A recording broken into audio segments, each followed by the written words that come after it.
अरे बहू, चाय ले ले, उठ जा बेटा। अरे मम्मी रहने देती ना, मैं उठ तो रही थी। अरे कोई बात नहीं, खाने में क्या बनाना है वो बता दे।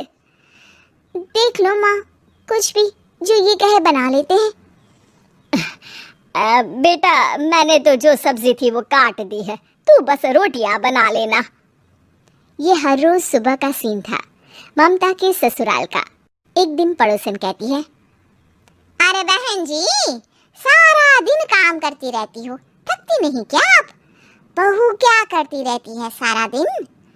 अरे वो भी कुछ ना कुछ करती ही रहती होगी। अब इतनी भी बूढ़ी तो नहीं हूँ मैं जो बैठ जाऊं कि सामने काम पड़ा है और मैं बैठी रहूं।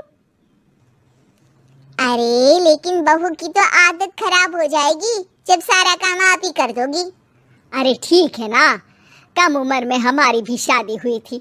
अब आजकल के पढ़ने लिखने वाले बच्चों को सारी जिम्मेदारी लेने में भी तो वक्त लगता है। बहू है तो क्या हुआ, मेरी बेटी की उम्र की ही है ना। एक उसे भी देख लो, चाय बनाने के सिवा आता ही क्या है। ममता से सारी बात करती है। हाँ मम्मी जी ही ज्यादा काम करती हैं, इसमें कोई दो राय नहीं है। लेकिन मैं भी क्या करूं, ऑफिस और घर के बीच जो वक्त मिलता है उसी में काम कर लेते हैं, है ना। दिन बीत रहे थे।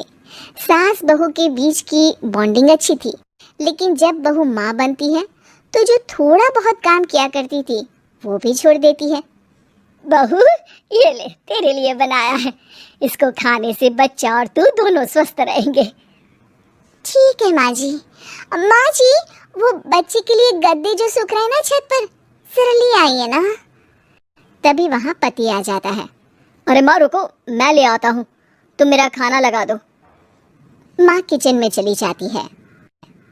पता है, बगल वाली डॉली है ना, वो लोग हमारी साइड के हैं।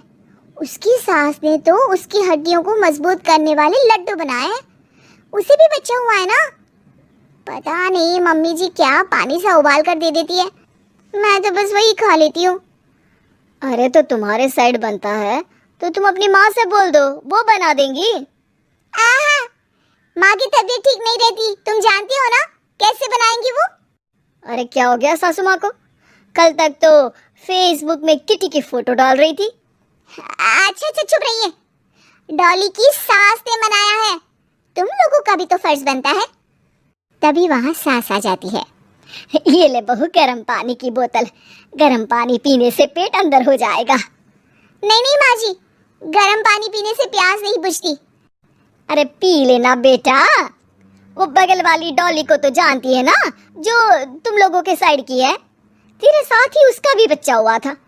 बेचारे का कोई ख्याल रखने वाला नहीं, सारा काम करती है और रात में बस एक लड्डू खाकर सो जाती है।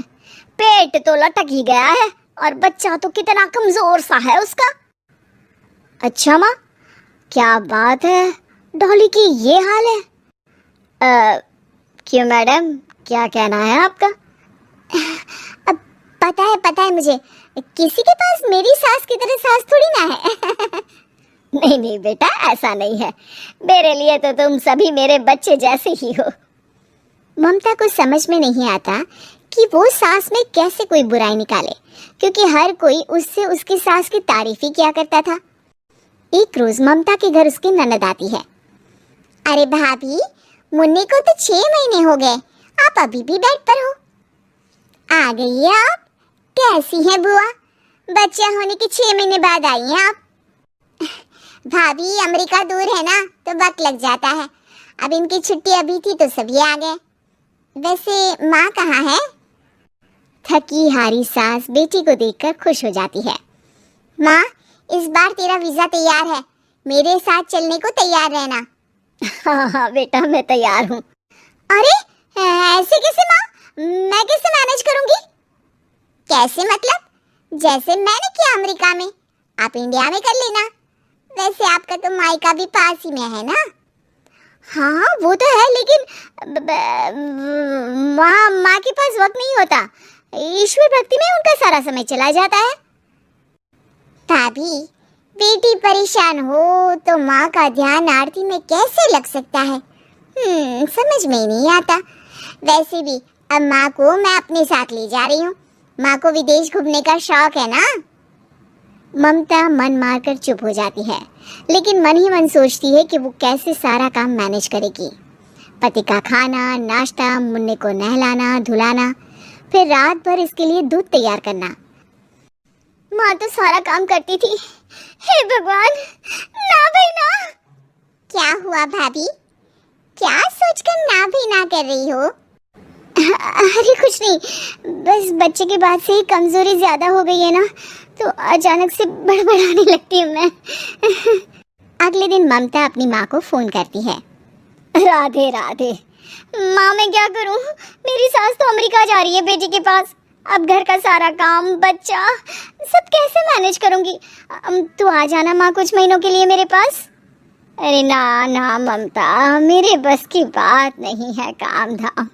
अरे तू तो जानती है ना, मैंने तो तेरे भाई की शादी भी गरीब गांव की लड़की से इसीलिए ही की थी कि वो चुपचाप घर का सारा काम करे। वैसे भी अब तो आदत भी नहीं रही मेरी काम करने की।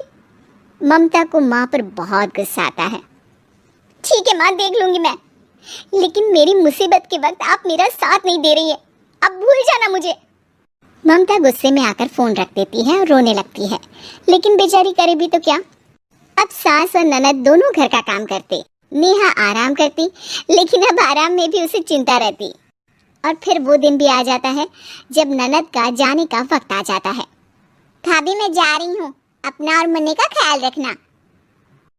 ममता सास को देखती है और गले लगकर रोने लगती है। माँ जल्दी आ जाना। सास मुस्कुराकर कहती है, कहाँ से ममता, मैं कहीं नहीं जा रही।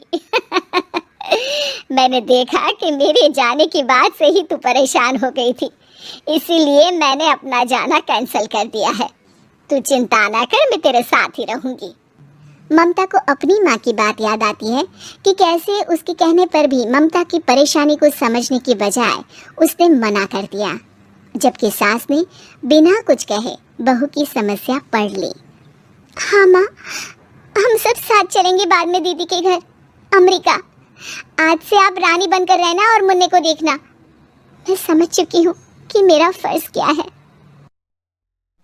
और मजेदार कार्टून देखने के लिए हमारे चैनल को सब्सक्राइब करें और बेल आइकन को